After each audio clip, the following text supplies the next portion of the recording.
Hello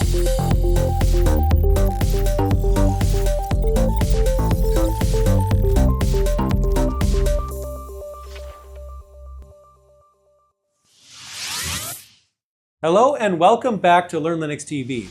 In today's video, what we're going to do is check out the cal command. And this is part of my Linux Crash Course series. This series is now over 70 episodes long. In fact, there's so many episodes in this series, I lost count of how many episodes there are. But thankfully, you can watch any of these videos in any order because every video in this series, unless I tell you otherwise, was produced to be watched independently.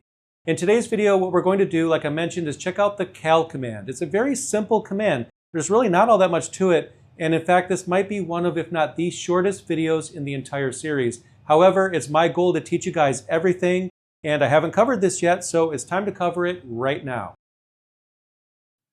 All right, so let's get started. First, we need to make sure that we have the cal command available to us. And one way we can do that is to type Command-V. And then cal, short for cal. I'll press enter. And as you can see here, it's not installed. So what I'm going to do is install it right now. So this is a Debian-based distribution. So to install it, I'm first going to update my package repository index by typing sudo apt update, just like that. I'll press enter.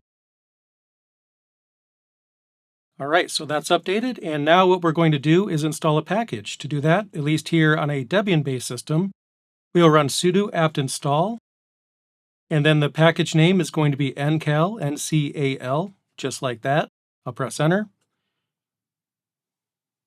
And as you can see, it's already done. It's a very small download, so it installs very quickly, so we should be ready to go.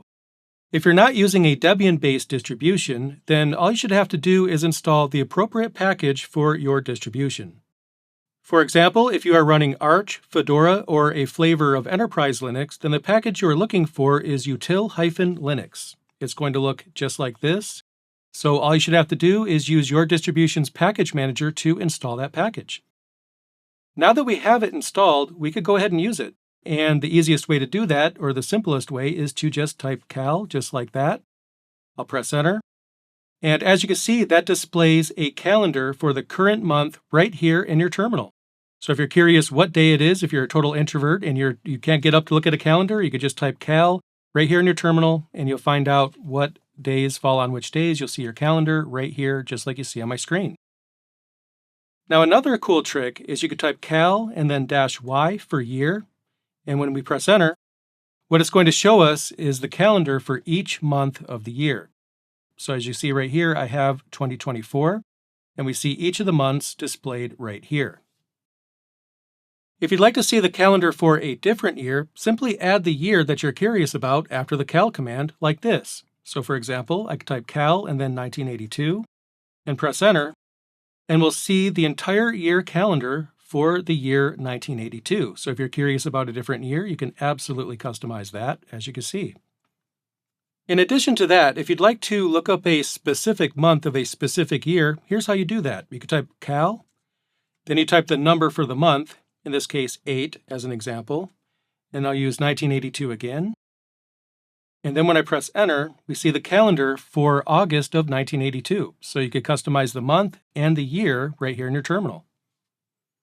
Let's take a look at a few more options. One of which I want to give you is cal-3, just like that. And when I press enter, we see 3 months, just like you see right here. So -3 will show you a calendar for 3 months in a row. So that way you don't have to see the entire year.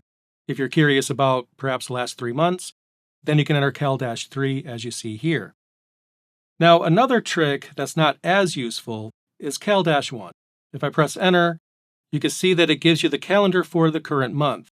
And the reason why that's not all that useful is because if I omit that option completely, I get the same output. So as you can see here, cal-1 is the default if you just type cal by itself. If you type cal by itself, it's going to give you the calendar for whatever the current month is.